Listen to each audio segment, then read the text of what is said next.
Hello students, welcome back to my channel, your channel Puneet sir की पाठशाला।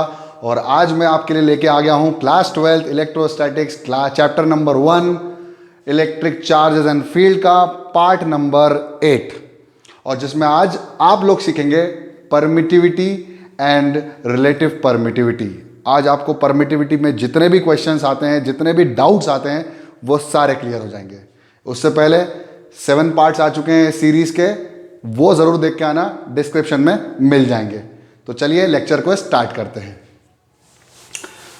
तो अब तक जो भी आप लोगों ने देखा उसकी थोड़ी सी प्रीवियस नॉलेज आपको होना चाहिए, इसलिए मैं कह रहा हूं वीडियोस देख के आए, लेक्चर्स को अटेंड करके आए और पूरा वीडियो देखें। तो अभी हेडिंग लगाने से पहले मैं जरा आपसे पुरानी कुछ बातें करना चाहता हूं, जैसे कूलम्ब्स लॉ। कूलम्ब्स लॉ ने हमें बोला था कि F is equal to, Coulomb's law ने क्या दिया था? Force, interaction between the two charges, whether it is attractive और रिपल्सिव। कूलम्ब्स लॉ ने क्या बोला था कि जो इंटरेक्शन होगा उसका जो मैग्नीट्यूड होगा, उस फोर्स का जो मैग्नीट्यूड होगा, उसकी वैल्यू कितनी होगी? K Q1 Q2 upon R square, where Q1 and Q2 are the 2 point charges and R is the distance between the 2 charges, and where K is the proportionality constant and the value of that K was equal to 1 upon 4 pi epsilon. अब ये जो epsilon मैंने आपको बताया था, epsilon, इस epsilon में इसको मैंने बोल दिया था एप्सिलॉन नॉट। व्हाई? इसलिए क्योंकि ये था permittivity of free space. Free space कह लो, वैक्यूम कह लो, ठीक है, या एयर कह लो, ये तीनों एक ही प्रकार की चीजें हैं और ये एक ही नाम से जाने जाएंगे, ठीक है। अच्छा, F is equal to K Q1 Q2 upon R square. अच्छा, ये जो एप्सिलॉन नॉट था ये परमिटिविटी थी, लेकिन आपको समझ में नहीं आई थी परमिटिविटी क्या होती है। तो आज मेरी हेडिंग जो होगी वो यही होगी, परमिटिविटी। परमिटिविटी पहले बात करेंगे हम, परमिटिविटी क्या होती है, उसके बाद हम बात करेंगे रिलेटिव परमिटिविटी क्या होती है। अच्छा एक्सक्यूज मी, अच्छा एक बात आपको यह याद होगी कि एप्सिलॉन नॉट की जो वैल्यू थी वो थी 8.854, मैंने 4 नहीं लिखवाई थी, 8.85 into 10 to the power minus of 12, और इसकी जो यूनिट थी वो थी कूलम स्क्वायर पर newton metre square. Okay, K की यूनिट क्या थी? न्यूटन मीटर स्क्वायर पर कूलम स्क्वायर। ये सब आपको याद होगा, पिछले लेक्चर्स में हम सब बात कर चुके हैं। अब क्या है कि परमिटिविटी का आधार किस तरह से देखा गया, किस तरह से इसका बेसिक समझ में आएगा, वो आपको देखना है, क्योंकि आपको समझ में नहीं आया कि परमिटिविटी एक्चुअली में है क्या, ठीक है। तो मैं वही समझाने की आपको कोशिश करता हूं। इतना हो गया, बहुत बढ़िया। अब क्या है कि जैसे फॉर एग्जांपल परमिटिविटी की बात करी तो ये किसी मीडियम की परमिटिविटी है। चलिए, तो मैं मान लेता हूं एक मीडियम। तो मैं यहां पर एक मीडियम की बात कर रहा हूं। मान लीजिए ये क्या है? वाटर। ये मीडियम क्या है? वाटर, ठीक है। अरे मीडियम एयर भी हो सकता है, कंफ्यूज मत हो। मीडियम एयर हो सकता है, वाटर हो सकता है, ऑयल हो सकता है, कुछ भी मीडियम हो सकता है। उस मीडियम की वैल्यू आपको दी जाएगी, कोई दिक्कत वाली बात नहीं है, घबराने का नहीं, डरने का नहीं। बहुत बढ़िया। अब मान लीजिए कि एक चार्ज Q1 पॉइंट चार्ज और एक और चार्ज पॉइंट चार्ज Q2 बैठे हुए हैं इस पूरे मीडियम में, ठीक है। इस पूरे मीडियम में दोनों बैठे हुए, दोनों पॉइंट चार्ज हैं, इन दोनों की वैल्यू दे रखी है, और इन दोनों के बीच का जो डिस्टेंस है वो डिस्टेंस दे दिया है R। अंडरस्टूड? इतना समझ में आया होगा, ये तो पुरानी बातें हुई हैं, अभी तो परमिटिविटी बस समझाएंगे हम आपको। अच्छा, आपको एक बात और पता होगा कि जो ये H2O है, वाटर है, इसके कुछ मॉलिक्यूल्स होते होंगे। बहुत बढ़िया, मॉलिक्यूल्स होते होंगे। भैया केमिस्ट्री में नहीं ले जा रहा हूं, टेंशन मत लो, ये मॉलिक्यूल्स होते होंगे, ठीक है। यानी इसके, इस H2O मीडियम के कुछ पार्टिकल्स होंगे। बहुत शानदार, अभी समझ में आ जाएगा कि क्या होता है। मैं भी बुक की डेफिनेशन लिखवा दूंगा, फिर परमिटिविटी अपनी स्टाइल में भी समझा दूंगा। इसके कुछ पार्टिकल्स होंगे। बहुत बढ़िया, बहुत बढ़िया। अभी पार्टिकल्स इसके चारों ओर होंगे। बहुत बढ़िया। Q1 Q2 पे कुछ फोर्स लगाएगा इस डायरेक्शन में, जिसका नाम है F1, और Q2 Q1 पे फोर्स लगाएगा जिसका वैल्यू है F2। बहुत बढ़िया। दोनों अपोजिट होंगे, हम लोग पढ़ चुके हैं ये सब के बारे में। और इस फोर्स की वैल्यू कितनी थी? K Q1 Q2 upon R square, where K is called proportionality constant whose value is 1 upon 4 pi epsilon naught. क्योंकि अगर एयर होता, अभी वाटर है, तो हम बात करेंगे कि उसकी जो वैल्यू है वो कितनी है? Epsilon m। मैं यहां लिख देता हूं कि F is equal to 1 upon 4 pi epsilon n Q1 Q2 upon R square. ये इसके ऊपर ऐसा फोर्स लग रहा होगा। अब पूरी वैल्यू जो है वो इसके ऊपर डिपेंड कर रही है कि फोर्स ज्यादा लगेगा या कम लगेगा। अब मैं बता रहा हूं परमिटिविटी, जो किताबों में परमिटिविटी लिखी रहती है वो देखो कैसे लिखी रहती है। Permittivity is nothing but the property, it is the property, it is the property of a medium, it is the property of a medium to affect the force exerted by the charges, अब charges कैसे होंगे, point charges, by the charges in a medium. अब बात कर लें कि ये क्या करता है, ये कुछ अफेक्ट डालता है, ये कुछ अफेक्ट डालता है। परमिटिविटी एक प्रॉपर्टी है मीडियम की, जो चार्जेस के बीच में जो फोर्स होता है उसके मैग्नीट्यूड पे कुछ अफेक्ट करता है। अब ये अफेक्ट पॉजिटिव भी हो सकता है और नेगेटिव भी हो सकता है, यही हमें समझना है, ठीक है। तो ये अफेक्ट करता है जो कि, और इसमें फोर्स का जो है वो मैग्नीट्यूड के ऊपर अफेक्ट करता है, फोर्स के डायरेक्शन के ऊपर नहीं करेगा, मैग्नीट्यूड के ऊपर करेगा, ज्यादा होगा या कम होगा। अब इस Q1 ने इस Q2 पर क्या लगाया, फोर्स इस डायरेक्शन में, Q2 ने इस पर फोर्स लगाया इस डायरेक्शन में। आपको समझाने वाली बात नहीं है क्योंकि दोनों पॉजिटिव चार्ज हैं, दोनों एक दूसरे को क्या करेंगे, रिपल्सिव फोर्स लगाएंगे, दोनों एक दूसरे को रिपेल करेंगे। बहुत शानदार, बहुत बढ़िया। अब परमिटिविटी तो प्रॉपर्टी हो गई जो अफेक्ट करेगी इस फोर्स को। मैं जोर बार बार इसलिए डाल रहा हूं क्योंकि यहां पर इस पर्टिकुलर मीडियम के क्या होंगे, कुछ पार्टिकल्स होंगे, कुछ पार्टिकल्स होंगे। अब मान लीजिए पार्टिकल्स यहां बैठे हुए हैं, इसको एक एग्जांपल से समझेंगे अपन। देखो, जैसे हम गाड़ी से जा रहे हैं, ठीक है, और हमारे जो बाल होते हैं वो जब हम इस डायरेक्शन में बढ़ेंगे आगे की तरफ, तो हमारे जो बाल होते हैं वो इस डायरेक्शन की तरफ पीछे भागते हैं। उसका कारण है एयर रेजिस्टेंस। क्या है, एयर रेजिस्टेंस। एयर रेजिस्टेंस क्या करता है, अब समझ में आया होगा। एयर रेजिस्टेंस हमें आगे बढ़ने से रोकता है। रेजिस्टेंस मतलब टू स्टॉप, आगे बढ़ने से क्या करता है, रोकता है। यानी परमिटिविटी भी इफेक्ट करता होगा। क्या करता होगा, परमिटिविटी क्या करता होगा, सुनो। यहां जो मॉलिक्यूल्स हैं, पार्टिकल्स हैं, वो किसके हैं, मीडियम के हैं, उस पर्टिकुलर मीडियम के हैं। क्या है, उस पर्टिकुलर मीडियम के हैं। ये जो मॉलिक्यूल्स होते हैं ये एक दूसरे को आपस में इस तरह से सेट करते हैं कि ये दोनों चार्जेस के बीच में जो इंटरैक्शन हो रहा है, इसको रोकें, वेदर इट इज अट्रैक्टिव और रिपल्सिव। यानी permittivity is the property of a medium to stop the interaction between the two charges. अरे अफेक्ट करता था ना, अब ये इन दोनों के चार्जेस के बीच में क्या करता है, जो एक अपन बोलते हैं ना पुलिस वाला बन जाता है। हाँ, अब आया समझ में आपको, वो स्टॉप कर देता है, आपको समझ में आया। It affects the charges, affect the two point charges, interaction between the two charges. मतलब अब क्या करेगा, वो अपोज करेगा। क्या करेगा, अपोज करेगा कि भैया रोक लो, अब आपस में इंटरेक्शन हमारे मीडियम के अंदर नहीं करने का।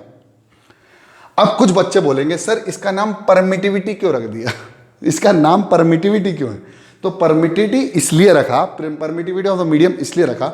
अब सुनो, ये मीडियम है, ठीक है, इस मीडियम के कुछ पार्टिकल्स होते हैं, उन पार्टिकल्स की अपनी ही क्या होती है, फील्ड, ठीक है। अब परमिटिविटी का मतलब होता है परमिट करना। क्या करना, परमिट करना। अब ये मीडियम किसको परमिट करेगा, परमिट्स इट्स ओन फील्ड, अपने ही पार्टिकल्स को या अपने ही फील्ड को, अपने ही पार्टिकल्स को या उनकी अपनी ही फील्ड को जाके परमिशन दे देते हैं, जाओ इन दोनों चार्जेस के बीच में जो भी हो रहा हो, वेदर इट इज अट्रैक्शन और रिपल्शन, उसको स्टॉप करो, उसको अफेक्ट करो, और हमेशा क्या करो, उसका अपोज करो। It permits its own field to stop the interaction between the two charges। अब आया समझ में, बिल्कुल समझ में आ गया होगा। और ये जो परमिटिविटी है इसको बोला जाता है ऊपर तो नहीं हो रहा थोड़ा, चलो यहां देख लेते हैं। इसको ही बोला जाता है एब्सोल्यूट परमिटिविटी। Absolute permittivity. अब मैंने एक शब्द और ले लिया, एब्सोल्यूट। एब्सोल्यूट का मतलब होता है एक्चुअल। कैसा होता है? एक्चुअल, जो एक्चुअली में उस पर्टिकुलर मीडियम की परमिटिविटी है। What is permittivity? Permittivity is nothing but the property of medium to oppose the interaction between the two charges. लेकिन इसको परमिटिविटी क्यों नाम दिया गया? क्योंकि ये अपनी ही खुद के पार्टिकल्स को अलाउ करती है to stop the interaction between the two charges और two point charges. I guess इतना क्लियर हुआ होगा। अभी आएंगे अपन, और आएंगे, अभी समझ में आएगा। ठीक है, ओके, बहुत बढ़िया। अब परमिटिविटी तो सर समझ में आ गया, बिल्कुल मजा आ गया। परमिटिविटी की वैल्यू हमें भी समझ में आ गई। चलो, तो परमिटिविटी की वैल्यू कितनी थी? जब दो चार्जेस काम कर रहे थे तो 1/4 पाई एप्सिलॉन नॉट। अभी एयर की बात कर लेते हैं। Q1 Q2 upon R square, where epsilon naught is equal to 8.854 into 10⁻⁻12 coulomb square पर न्यूटन मीटर स्क्वायर। सर ऐसे कैसे याद हो गया आपको? बेटा बार बार रिवीजन करते हैं ना तो याद हो जाता है। इतना पढ़ा चुके हैं कि याद हो गया है सब कुछ। आपको भी याद हो जाएगा, बार बार रिवीजन करते रहा करो। Revision is one of the most important thing in the world.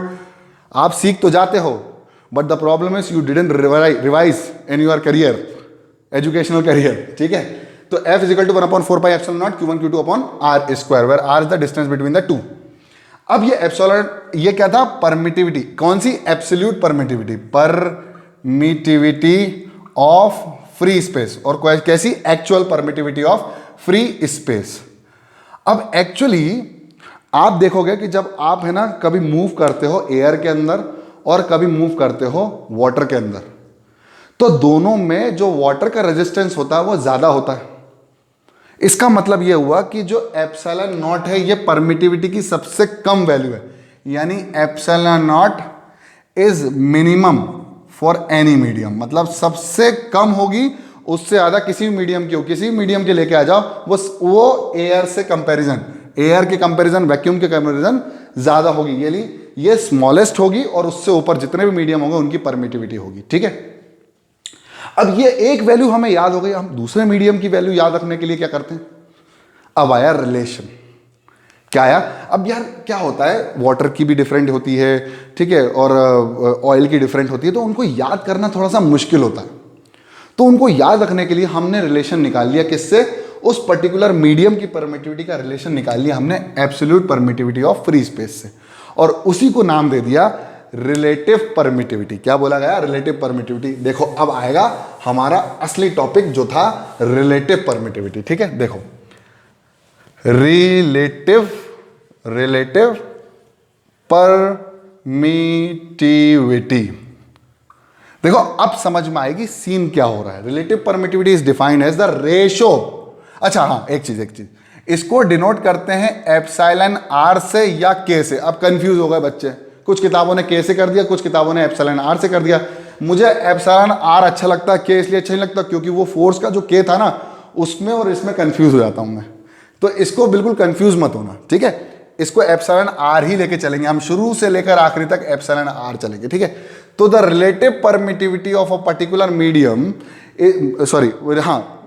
Particular medium is said to be the ratio किस किस का? Absolute permittivity of particular medium divided by absolute permittivity of free space. क्या है? The ratio of, तो लिख देंगे ratio of किस किस का ratio? Absolute permittivity of medium, जिस मीडियम की हम बात कर रहे हैं, to the absolute permittivity of free space. It is the ratio, it is the ratio of absolute permittivity of medium to the absolute permittivity of free space. This is called relative permittivity, ठीक है। अब आप जरा notice करेंगे, इस medium की अगर मुझे रेशो पता चल गया, अगर मुझे इन दोनों की रिलेटिव परमिटिविटी पता चल गई कि कितनी ज्यादा है, कितने गुना ज्यादा है, देखो अभी समझ में आ जाएगा। एब्सोल्यूट परमिटिविटी इज, अब देखो इन दोनों को मल्टीप्लाई कर, absolute permittivity of a medium is equal to absolute permittivity of free space multiplied by relative permittivity. आहा, बिल्कुल समझ में आ गया। अब आया मजा, अब आया मजा। देखो देखो देखो, हमें ये पर्टिकुलर एब्सोल्यूट परमिटिविटी किसी मीडियम की कैसे पता पाएगा कि भाई ये जो रेट है कितना गुना ज्यादा है, उसको मल्टीप्लाई कर दो किससे। अब मान लीजिए 7 गुना ज्यादा है किसकी परमिटिविटी, मीडियम की परमिटिविटी, तो 7 multiplied by 8.854 into 10⁻⁻12 coulomb square पर न्यूटन मीटर स्क्वायर। तो हमें ये याद मिल जाए, अगर ये याद कर लें तो हमें इसको निकालना बहुत इजी हो जाएगा। बस परस्पर अगर हम किसी भी पर्टिकुलर मीडियम की परमिटिविटी को याद रखने की कोशिश करें, वो बहुत मुश्किल होता है। तो हमने रिलेटिव परमिटिविटी को दिमाग में बिठा लिया और हमने उस पर्टिकुलर मीडियम की परमिटिविटी निकाल ली एज कंपेयर टू किससे, इस particular absolute permittivity of vacuum free space और एयर। ऐसे समझ में आएगा, ऐसे समझ में आया। अब देखो फॉर्मूला क्या बन जाता है, कभी कभी किताबें लिख देती हैं F is equal to 1/4 pi epsilon R epsilon naught Q1 Q2 upon R square. इस पर्टिकुलर मीडियम में अगर आपको उसकी रिलेटिव परमिटिविटी दी है तो आप बस ये फॉर्मूला लगा दो और क्वेश्चन का खेल हो जाएगा। आपको एब्सोल्यूट परमिटिविटी की जरूरत नहीं पड़ेगी किसी मीडियम की, निकल जाएगी ना, मल्टीप्लाई कर दो उससे। ठीक है, पक्का? तो आपको समझ में आ गया एयर की परमिटिविटी, एयर की permittivity, absolute permittivity of air is minimum. किसी भी कंपेयर कर लो, किसी भी मीडियम से कंपेयर कर लो, सबसे कम होगी। अभी एक कंसेप्ट और बचा है, फिर पूरे फॉर्मूले और पूरे न्यूमेरिकल आपको मजा आ जाएगा। खत्म? ठीक है, बहुत बढ़िया। अब यही जो रिलेटिव परमिटिविटी है, उस रिलेटिव परमिटिविटी का रिलेशन फोर्सेस से, वो कैसे निकाला। तो आपको मैं 2 कंडीशन बताऊंगा। देखो अभी सब समझ में आ जाएगा, सब समझ में आ जाएगा। मैं पहली कंडीशन कर रहा हूं एयर की, किसकी कर रहा हूं, एयर की। और दूसरी कंडीशन मैं कर रहा हूं किसी मीडियम की। अब वो मीडियम कुछ भी हो सकता है, उस मीडियम के बारे में हमें ज़्यादा जानकारी नहीं है, बस हमें ये पता है कि उसकी जो एब्सोल्यूट परमिटिविटी है वो कितनी है, एप्सिलॉन m, और इसकी एब्सोल्यूट परमिटिविटी कितनी है फ्री स्पेस की, एप्सिलॉन नॉट। अब क्या किया वो देखो, बहुत मजा आने वाला है। अब ये एयर है तो मैं यहां पर कुछ भी नहीं बना रहा हूं, यहां पर मैंने बढ़िया सा मीडियम की डेंसिटी को दिखाने के लिए एयर के कंपैरिजन, क्योंकि इसकी डेंसिटी कम होगी इसके कंपैरिजन। हाँ बिल्कुल समझ में आ गया। तो मैंने यहां पर इस मीडियम को बना दिया। ठीक है, अभी डरने का नहीं है। अभी क्या समझा रहे पुलिस सर, अभी पूरे फॉर्मूले हिल जाएंगे, जितने भी न्यूमेरिकल हैं, जितने भी न्यूमेरिकल हैं सारे समझ में आ जाएंगे और एक से बढ़कर एक बाबा एक शानदार हो जाएंगे। कोई टेंशन वाली बात नहीं, डरने का नहीं। ओके, अब क्या है कि यहां पर 2 चार्जेस हैं, Q1 और Q2। बहुत शानदार 2 चार्जेस, बड़ा खूबसूरत चार्जेस लग रहे हैं, बहुत बढ़िया। इन दोनों के बीच का जो डिस्टेंस है वो कितना है, R है। सर बहुत बढ़िया, समझ में आ गया। अरे भाई यही चार्जेस यहां पर भी बैठे हुए हैं, Q1 और Q2। अब आप बोलोगे सर डिस्टेंस चेंज करा, बिल्कुल नहीं। दोनों का डिस्टेंस, दोनों का जो अपार्टमेंट है, जो दोनों का डिस्प्लेसमेंट है, वो दोनों का मैंने सेम कर रखा है पहले के केस में। तो कितना हो गया, R। ठीक है, बस अंतर क्या है, यहां पर परमिटिविटी अलग है, यहां पर परमिटिविटी अलग है। चलो, तो यहां का जो फोर्स निकलेगा वो कितना निकलेगा, जल्दी बताओ। 1/4 pi epsilon not Q1 Q2 upon R square. बिल्कुल शानदार बात कह दी सर आपने, मजा आ गया, बिल्कुल मजा आ गया। तो यहां पर फोर्स कितना निकलेगा, जल्दी बता दो। यहां पर फोर्स किसका होगा, एयर का होगा, तो मैंने नॉट लिख दिया। और इसका मीडियम का होगा तो मैंने लिख दिया FM। FM अबे रेडियो वाला नहीं रहे, हाँ। 1/4 पाई एप्सिलॉन, बोलते आओ, M Q1 Q2 upon R square. से इट इज इक्वेशन नंबर 2 और से इट इज इक्वेशन नंबर 1। आप क्या कर रहे हो सर, अरे मैं रिलेशन निकाल रहा हूं रिलेटिव परमिटिविटी का विद द फोर्सेस, कि फोर्स से कैसे रिलेटेड है। आपको ये तो पता चल गया कि परमिटिविटी से कैसे रिलेटेड है, permittivity of medium divided by permittivity of free space is equal to relative permittivity. अब फोर्स भी निकाल लेते हैं। चलो दोनों को डिवाइड कर दो, first divided by second, first divided by second. First को डिवाइड कर दो सेकेंड से, तो क्या आएगा, F0 अपॉन FM। क्या आएगा, F0 अपॉन FM। थोड़ा बड़ा लिख देते हैं, F0 upon F M which is equal to किसके बराबर 1/4 epsilon not Q1 Q2 upon R square. बिल्कुल शानदार बात कह दी सर, मजा आ गया। 1/4 epsilon m into Q1 Q2 upon R square, क्योंकि मैंने डिस्टेंस तो चेंज किया ही नहीं था तो मेरा आर स्क्वायर होगा, और मैंने चार्जेस को भी चेंज नहीं किया था। देखो ये सब उड़ गया, एक बार में उड़ गया, और 4 से 4 भी उचक गया। आहा, अब यहां से देखो देखो मजा आ जाएगा। F not upon F M is equal to 1/एप्सिलॉन नॉट, तो आ जाएगा 1/एप्सिलॉन नॉट, और इनटू करके क्या करता हूं मैं, ये डिवाइड की वैल्यू, डिवाइड मेन अपॉन की लाइन ऐसी की ऐसी रहेगी, ये वैल्यू वैसे वैसे, और इसको मल्टीप्लाई करके क्या कर देंगे, पलट देते हैं। तो जब पलट देंगे तो कितना हो जाएगा, एप्सिलॉन m अपॉन 1। ठीक है, अब कितना आएगा, F not upon F M is equal to epsilon m upon epsilon naught. ओहो सर, बिल्कुल समझ में आ गई चीज। F not upon F M is equal to epsilon m upon epsilon naught. और अभी इससे पहले हमने निकाला था, यहां देखो कि epsilon r is equal to epsilon m upon epsilon naught. बहुत बढ़िया। तो क्या मैं इन दोनों की जगह ये रख सकता हूं? बिल्कुल रख सकता हूं। यहां से देख लो, F not upon F M is equal to epsilon m upon epsilon not की जगह मैंने लिख दिया एप्सिलॉन r, यानी relative permittivity of a space of a medium is said to be the force exerted by two charge at a particular distance in air medium is divided by the force exerted by the two charges in a medium with the same distance। आगे समझ में? अरे भाई, दोनों का same distance था, दोनों का चार्ज सेम था, बस हमने क्या कर दिया, F not upon F M कर दिया। अच्छा, एक चीज और, एप्सिलॉन आर की वैल्यू और किसके बराबर होती है, epsilon M upon epsilon naught. तो देखो, फोर्स में एयर का ऊपर रहेगा, मीडियम का नीचे रहेगा, और एप्सिलॉन के केस में देखा जाएगा तो एप्सिलॉन में मीडियम का ऊपर रहेगा और एयर का नीचे रहेगा। इतना उतार लो, बढ़िया। मैं एक मिनट देख लूँ कि सब सही दिख रहा है कि नहीं दिख रहा है। और अब बहुत बढ़िया, बहुत बढ़िया, बहुत बढ़िया।